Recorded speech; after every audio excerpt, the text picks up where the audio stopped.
안녕하세요. 더 나은 피부를 위한 더마 솔루션 더솔의 고원선 원장입니다. 오늘은 1일 1팩 효과 마스크 선택 팁과 추천템, 팩 사용을 뜯어 말리는 경우 생리식염수 팩까지 피부과 전문의로서 개인적으로 생각하는 팩에 대한 모든 것에 대해 준비해봤어요. 1일 1팩 효과. 글쎄요. 사실 전 1년을 통틀어도 팩을 하는 날이 하루 이틀은 될까 싶습니다. 제 피부 아시죠? 등 및 한관종 빼고는 사실 어디 가도 웬만해서는 뒤지지 않는 피부입니다만 팩을 거의 안 한다는 건 1일 1팩의 효과는 크게 의미 없다는 소리입니다. 솔직히 보습 외에는 눈에 띄게 큰 효과를 기대할 수 없어요. 저랑 늘 함께 피부 관리 해오셨던 분들은 아시죠? 보습의 가장 중요한 건 뭐다? 실내 습도, 바로 가습기다. 봄, 가을, 겨울철 가습기 사용이 훨씬 중요하고 근본적인 해결책이고 부작용도 없고 효과적인 방법이에요. 가습기로도 안 될 때 피부가 좀 푸석한 느낌이 드는데 다음날 화장이 잘 먹어야 하는 일이 있을 때 말고는 굳이 귀찮게 1일 1팩을 해야 할까요? 그럼에도 불구하고 선생님 저는 팩 안 귀찮아요. 저 팩하는 거 되게 좋아하거든요. 팩 추천해주세요 하는 분들이 계세요. 그때 참고해 보실 수 있는 마스크팩 선택 팁. 시판되는 팩들은 앰플 내지는 에센스를 듬뿍 적셔 놓은 시트라고 생각하시면 되는데요. 팩 뒷면을 보면 뭐에 적셔 놓은 건지 전 성분을 볼 수 있어요. 마스크팩은 특히 이 전 성분을 더 꼼꼼하게 따져 보셔야 돼요.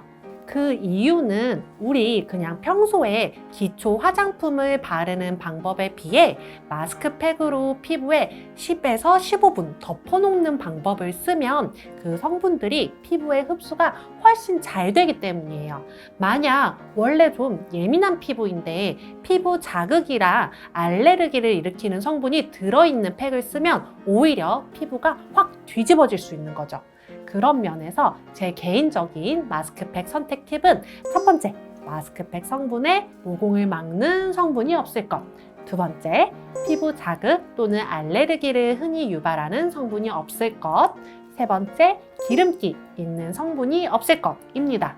이 기준을 적용하면 생각보다 의외로 맘 놓고 할 만한 팩이 몇 개 없어요. 그래서 제가 주로 권해드리는 팩은 시드메 다당류 리얼 수분 마스크팩입니다. 이 제품은 크게 비싸지 않으면서 딱히 피부 자극이나 알레르기를 유발하는 성분도 없어서 부담 없이 쓰기 좋아요. 아마 이 제품 말고도 제가 앞서 말씀드린 마스크팩 선택 팁에 맞는 팩들이 더 있을 거예요. 이렇게 고르고 골랐음에도 불구하고 님은 팩하지 마세요. 팩 사용 자체를 뜯어 말리는 경우가 있는데요. 바로 트러블 끝이 노랗고 긁으면 쉽게 톡 터지는 얕은 트러블이 잘 생기시는 분들이에요. 이런 트러블이 잘 생기시는 분들은 팩을 해서 과도하게 촉촉한 상태를 만들면 오히려 트러블이 더 생기는 경우가 많아요. 얕은 모나염이 잘 생기시는 분들은 오히려 평소 피부가 당기기 바로 직전의 그 느낌, 약간 매트하게 관리해 주시는 게 트러블이 덜 합니다. 마지막으로 생리식염수 팩인데요. 생리식염수 팩은 의학적으로 스포요법 중 하나예요. 나 피부과 좀 가봤다, 레이저 시술 좀 해봤다 하시는 분들은 레이저 후 열감이 심하거나 진물이 날 때 하는 생리식염수 팩에 대해 한 번씩 들어보셨을 거예요. 스포요법은 피부의 열감과 가려움증 완화, 진물 제거 등이 있습니다. 집에서 생리식염수 팩 만들기를 위한 준비물은 약국에서 파는 이런 일회용 생리식염수와 멸균 꺼즈예요. 요거는 제가 일부러 비닐에 쌓여있는 멸균 꺼즈로 골라온 거예요. 왜냐면 여기다가 물을 부어야 되니까. 얘를 다른 용기에다가 옮기잖아요. 그때부터 그냥 균이 둘러붙는다고 생각을 하시면 돼요. 생리식염수 팩을 하시는 분들은 대부분 피부 장벽이 이미 무너져 있는 상태라서 최대한 균에 대한 오염이 없게끔 해주는 게 좋아서 가능하면 이렇게 비닐로 포장되어 있는 멸균 꺼즈를 준비해 주시는 게 좋아요.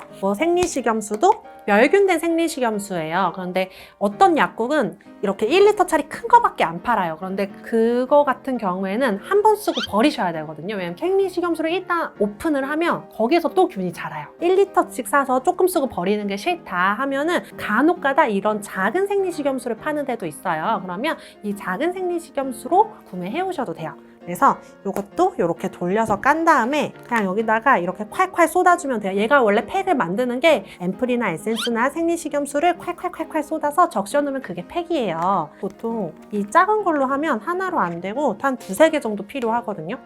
콸콸콸콸 부어주고 안쪽에서 샥샥샥샥샥 적셔주면 생리식염수 팩 완성! 젖은 거 한 장 한 장씩을 얼굴이 뜨겁고 진물이 나고 열감이 있는 곳에다가 올려주시면 돼요. 이렇게 올려놓고 3에서 5분 정도 이제 좀 미지근한데 싶으면 그때 그냥 떼주시면 됩니다. 가끔 냉장고에 넣어놨던 생리식염수로 차갑게 하면 안 되냐 하시는 분들이 종종 있는데 웬만해서는 그닥 추천드리지 않습니다.